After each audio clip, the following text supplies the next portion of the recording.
Bismillahirrahmanirrahim. Alhamdulillahirabbil alamin. Wassalatu wassalamu ala asyrofil anbiya wal mursalin sayyidina Muhammadin wa ala alihi wa sahbihi ajmain. Rabbi shrah li sadri wa yassir li amri wa hlul 'uqdatam min lisani yafqahu qawli.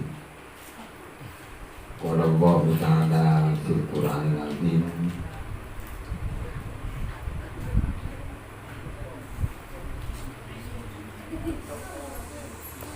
Wala tafarroku, wala tafarroku. Ini termasuk bagian dari ayat agar supaya kita selalu bersatu, semungkin akumpul terus. Amma ba'du, puji syukur kita haturkan kehadirat Allah Subhanahu wa ta'ala.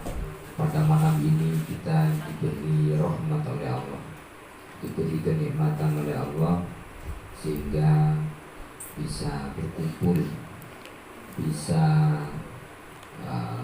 beradu pandang, selayang pandang, sehingga nanti kita juga dikumpulkan oleh Allah Subhanahu wa ta'ala di surganya. Amin. Allahumma amin. Salawat dan salam senantiasa kita haturkan kehadiran junjungan kita Nabi Muhammad SAW. Tanpa jerih payah beliau kita tidak kenal pada agama Islam. Oleh karenanya sepatutnya kita sebagai umatnya selalu bersolawat, selalu memanjatkan atau memuji baginda Nabi Muhammad SAW. Pengurus Majelis Taklim anak remaja Bondat ini namanya gimana? Nyaman. Sebenarnya yang namanya Majelis Taklim itu dari mana saja, dimabui siapapun, tidak melihat latar belakang, tidak melihat identitas. Yang namanya Majelis Taklim sesuai dengan salah satu keterangan bahwa seandainya semua orang tahu apa yang didapat ketika hadir di saat di sebuah Majelis Taklim, maka semuanya orang itu akan berebut rebuan, bahkan sampai akal lain. Seandainya semua orang itu tahu terhadap apa yang didapat di sebuah Majelis Taklim. Majelis Taklim kalau saya bahasakan ke bahasa Indonesia adalah majelis ilmu. Majelis ilmu karena hanya majelis itu yang diridhai oleh Allah dan disukai oleh Rasulullah SAW. Oleh karenanya, karena keterbatasan kita, karena semua manusia ada istilahnya tabir ilahi yang menghalangi sehingga kita tidak melihat apa yang didapat di saat kita hadir di sebuah majelis taklim. Oleh karenanya pada momentum malam ini merupakan pertemuan pertama dalam kepengurusan yang baru. Kalau pertemuan majelis taklim sudah berjalan 3 tahun, berarti tahun sekarang sudah 3 regenerasi kepengurusan. Sudah ada 3 ketua.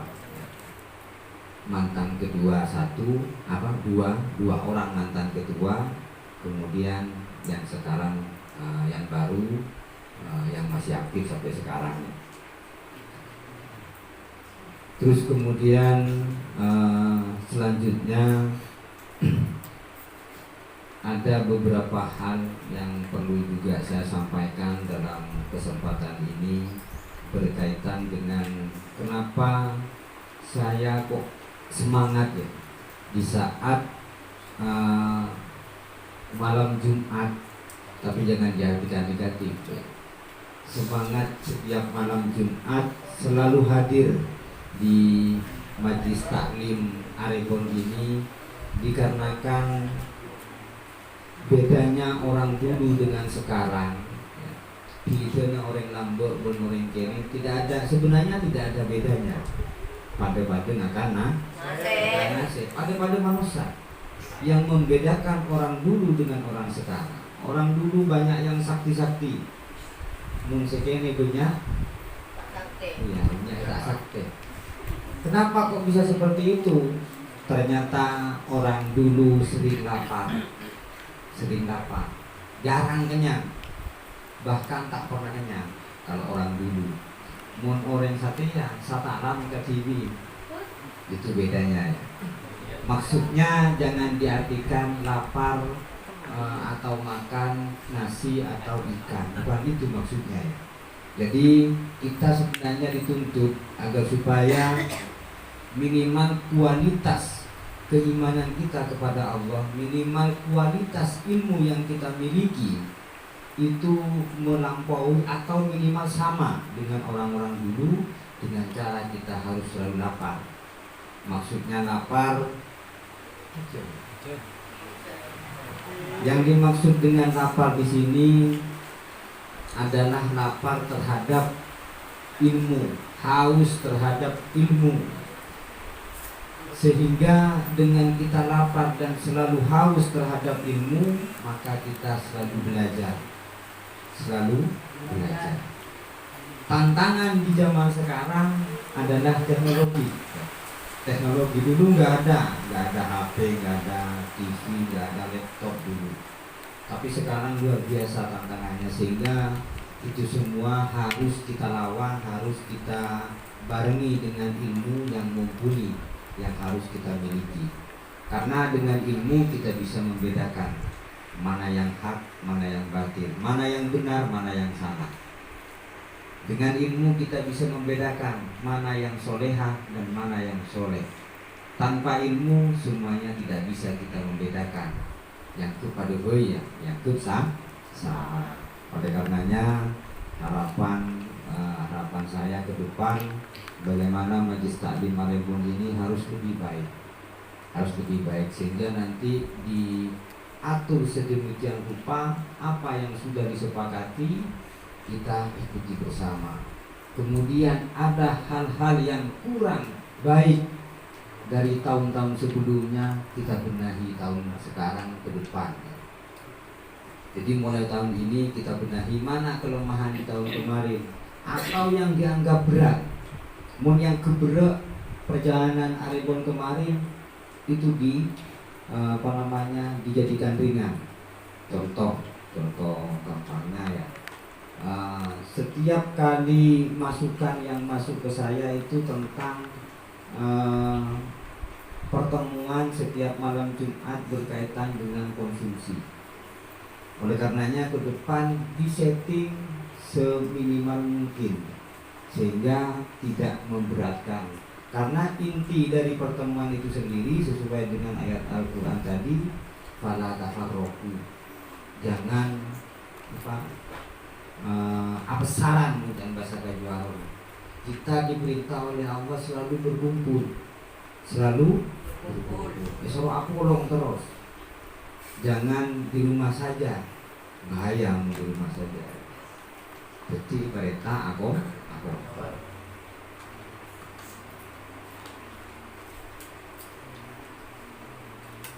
Pengurus dan jemaah Majelis Taklim yang saya hormati, berkenaan dengan lapar tadi,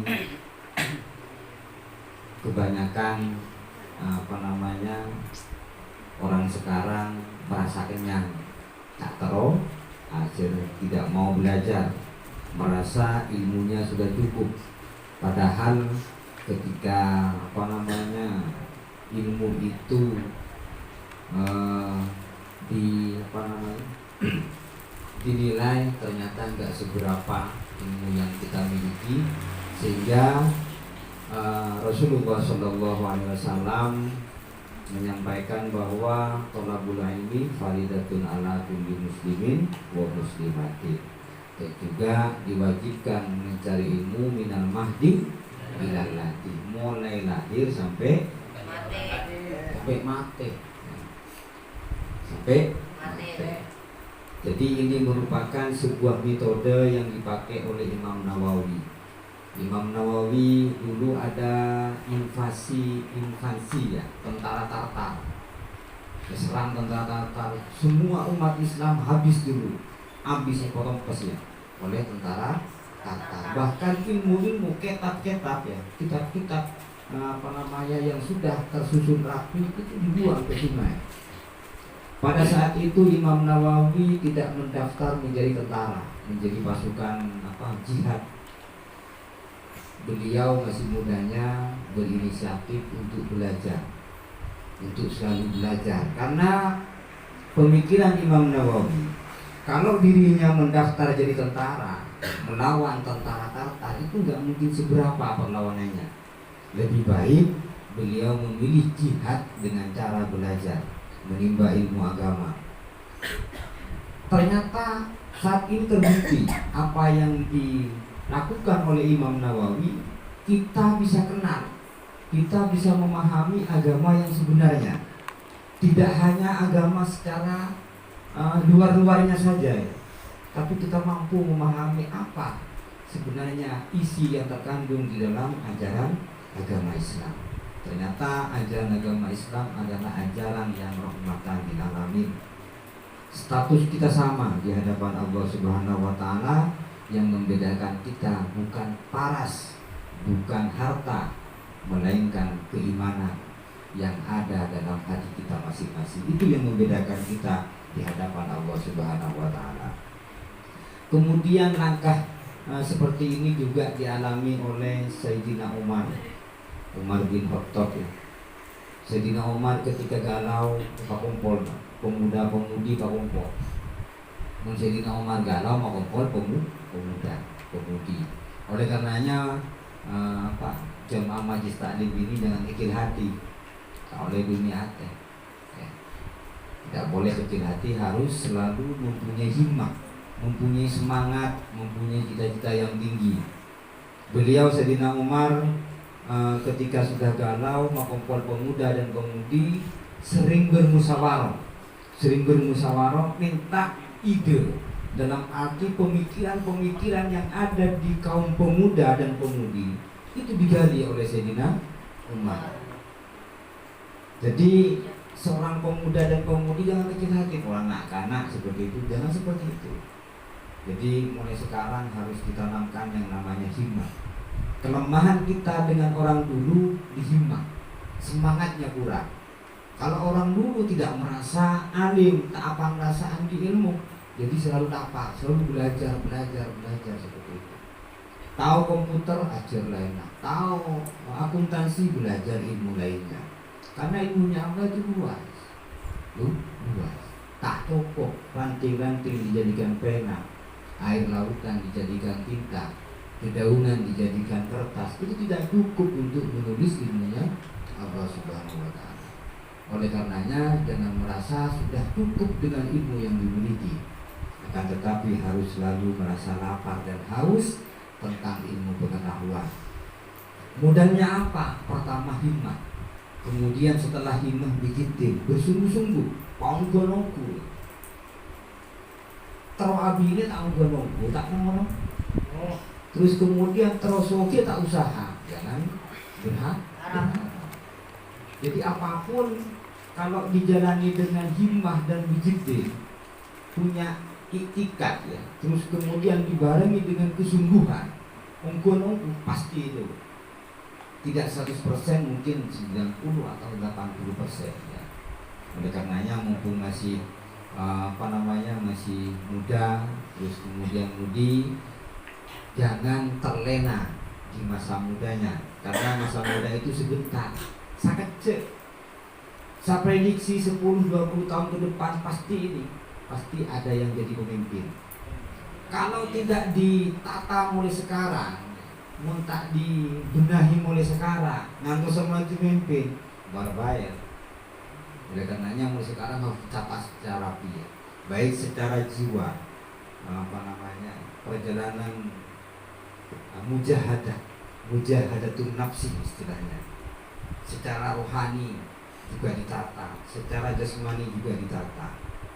Harus fisik, saya lihat kalau pagi sering olahraga. Jadi jiwa juga harus olahraga. Ada olahraga, ada olah batin istilahnya. Luarnya sehat, dalamnya rohaninya juga sehat. Rohani bisa sehat dengan cara selalu belajar. Hati bisa hidup dengan ilmu dan hikmah. Tak bisa ate pakani nasib benar, tidak bisa. Makanannya hati adalah, makanannya jiwa adalah ilmu dengan hikmah. Tapi kalau badan jasmani bisa kenyang, bisa sehat dengan cara makan nasi dan hati. Oleh karenanya yang dimaksud dengan lapar tadi bukan lapar jasmani, tapi harus selalu lapar rohani. Harus selalu belajar. Jangan lulus SMA, mau tambah sudah wisuda ya, mau tambah sudah S2,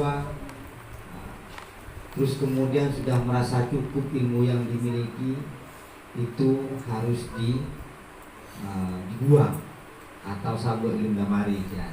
Jangan dipakai itu ya.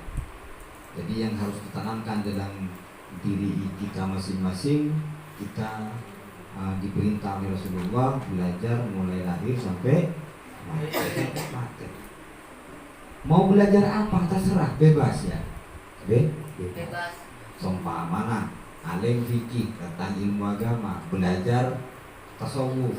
Alim tasawuf belajar hadis. Alim hadis belajar Al-Quran. Alim Al-Quran belajar mantek, belajar belaghah, belajar tauhid, banyak macam ilmu tahu ilmu ekonomi, belajar ilmu kesehatan, tahu ilmu kesehatan, belajar ilmu teknologi, tahu ilmu teknologi, belajar ilmu sosial ya. Jadi jangan berhenti belajar.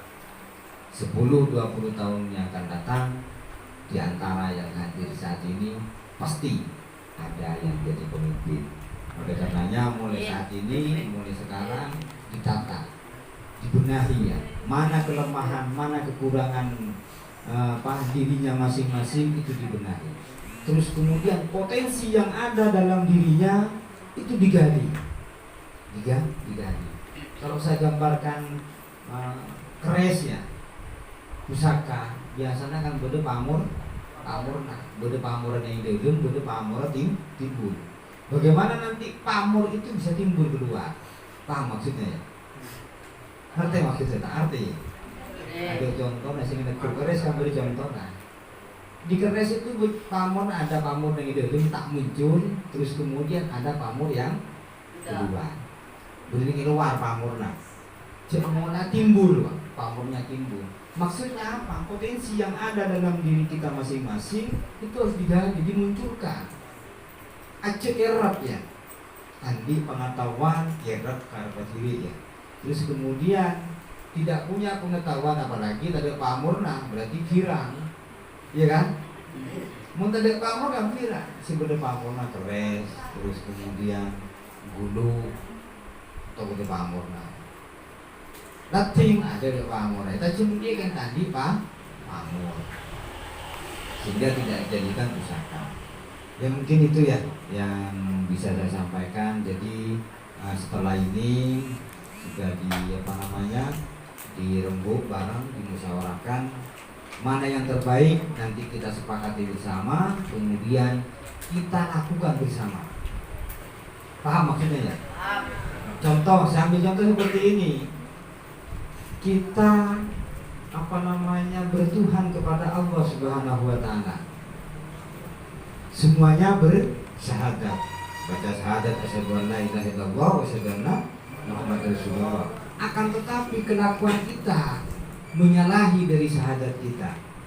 Contohnya tidak melaksanakan perintahnya Allah dan tidak menjauhi larangannya Allah. Berarti hanya di bibir kita bersyahadat, hanya di bibir kita bersaksi kepada Allah.